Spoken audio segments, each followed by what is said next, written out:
ত্যম্বকং যজামহে সুগন্ধিম পুষ্টিবৰ্ধনম উৰ্বাৰুকমেব বন্ধনাৎ মৃত্যুমুক্ষীয়মামৃতাৎ।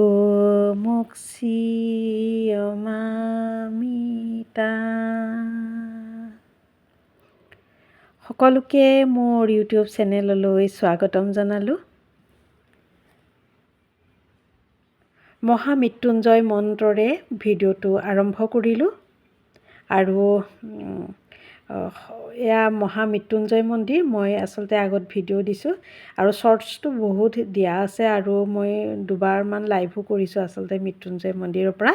এছিয়াৰ ভিতৰত ডাঙৰ শিৱ বাবাৰ মন্দিৰ আৰু আমাৰ নিজৰ জিলাখনত ঘৰৰ আচলতে ওচৰতেই হয়, সেইবাবে যিহেতু প্ৰায়ে গৈ থাকোঁ আৰু আমি সন্ধিয়াৰ পাছত যাওঁ। আচলতে ভজন আৰু আৰতি হয়, খুব সুন্দৰ লাগে আৰু ৰাতিপুৱাও ভজন আৰু আৰতি হয়।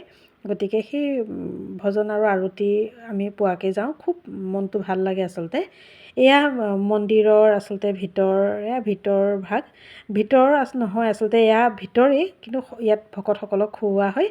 দিনত যেতিয়া ভকতসকলক খুওৱা হয় তেতিয়া আৰু সন্ধিয়াৰ পাছতো আচলতে ভজন আৰতি হোৱাৰ পিছত সকলোকে আহাৰ যোগান ধৰা হয়। ইয়াত দিনত, দুপৰীয়া আৰু ৰাতি সন্ধিয়াৰ পাছত ইয়াত আহাৰ সকলো ভকতসকলক খুওৱা হয়। এইটো ভকতসকলক আহাৰ খুৱাবৰ কাৰণে ঘৰ আচলতে তলত আছে আৰু ওপৰত মন্দিৰ আছে।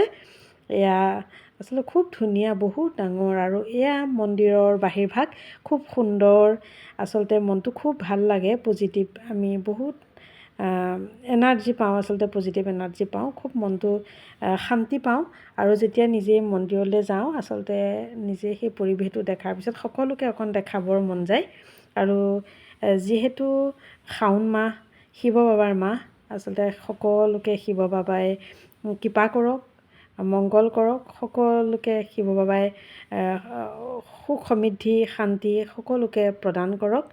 আৰু যিহেতু শাওণ মাহ সেইবাবে ভাবিলোঁ মই যিহেতু দৰ্শন কৰিছোঁ, গতিকে সকলোৱে যাতে এপাক শাওণ মাহ বা শিৱ বাবাক সকলোৱে যেন দৰ্শন কৰিব পাৰে আৰু সকলোৱে যেন শিৱ বাবাৰ শক্তি লাভ কৰে, কৃপা লাভ কৰে, তাৰো প্ৰাৰ্থনা জনালোঁ।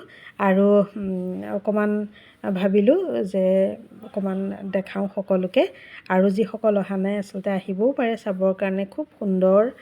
আৰু আমি আচলতে ভগৱানৰ লগত যেতিয়া জড়িত হৈ থাকোঁ, আমি যিমানেই কৰ্ম কৰোঁ ভগৱানে আশীৰ্বাদ কৰিলেহে আমি আগবাঢ়ি যাব পাৰোঁ আচলতে।